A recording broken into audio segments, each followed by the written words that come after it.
Imagine a world on the brink of an abyss where morality disintegrates and darkness takes over hearts. A place where the boundaries between good and evil become so thin that unthinkable acts become reality. At the center of this turmoil, we find the story of a man whose choices plunged him into events that would test the limits of faith and divine justice.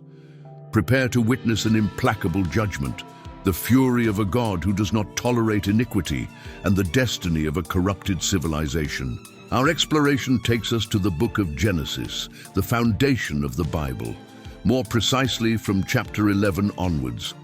There, we are introduced to Lot, a figure whose journey invites us to reflect on the consequences of our decisions and the importance of remaining firm in our values. Lot's story has its roots in Ur of the Chaldeans, from where he departed accompanied by his grandfather Terah, his uncle Abraham, and Sarai towards Haran. After Terah's death, Lot followed his uncle Abraham towards the land of Canaan. In the period of great scarcity, the duo found themselves forced to seek refuge in Egypt, where they prospered. However, after a disagreement with the Pharaoh, they returned to Canaan. In Canaan, both Abraham and Lot accumulated wealth, and their flocks grew remarkably. The abundance was such that the land could no longer sustain both, generating tensions and disagreements between their shepherds. Faced with this situation, a crucial decision needed to be made. Here, the biblical narrative begins to draw a fundamental contrast between Abraham and Lot. While Abraham demonstrated an unwavering faith and an unrestricted obedience to God's promises, Lot seemed increasingly attracted by the opportunities and conveniences of the material world. This difference in priorities would become a turning point in their lives. Seeking to preserve harmony and avoid conflicts, Abraham demonstrated impressive spiritual maturity. He allowed Lot to choose first the region he wished to occupy. This generous attitude reveals Abraham's noble character, who valued peace above material possessions. Lot, in turn, attracted by the beauty and fertility of the Jordan Plains, chose to settle near the Dead Sea in the region of Sodom. This choice, although understandable from a human perspective, ignored the moral implications of that environment. Upon settling in Sodom, Lot quickly became involved with the local community, achieving a prominent social position. However, the Bible describes the inhabitants of Sodom as extremely wicked, which deeply distressed Lot's soul. Even living in that corrupt city, he maintained a sense of justice that bothered him with the evil around him. At one point, Sodom and other neighboring cities were attacked by kings from Mesopotamia. Lot and his family were taken captive. Upon learning of what had happened, Abraham's loyalty shone brightly. He gathered his men and in a daring night raid defeated the invading army, recovering all the goods and liberating Lot and his family. Despite this, Lot remained in Sodom. The narrative then leads us to divine intervention in the city.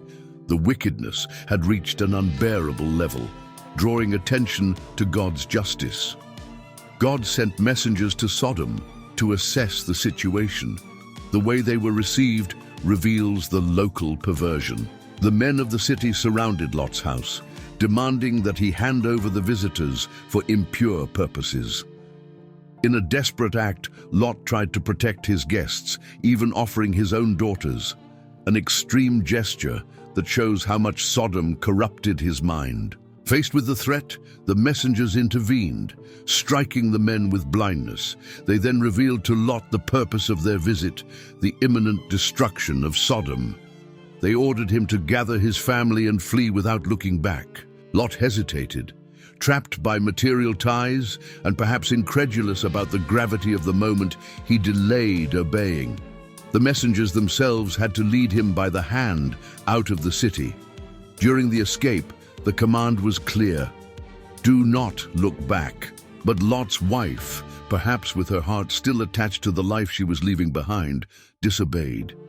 She looked back and was transformed into a pillar of salt, a tragic reminder of the consequences of disobedience. After the destruction of Sodom and Gomorrah, Lot and his 2 daughters sought refuge in a small town.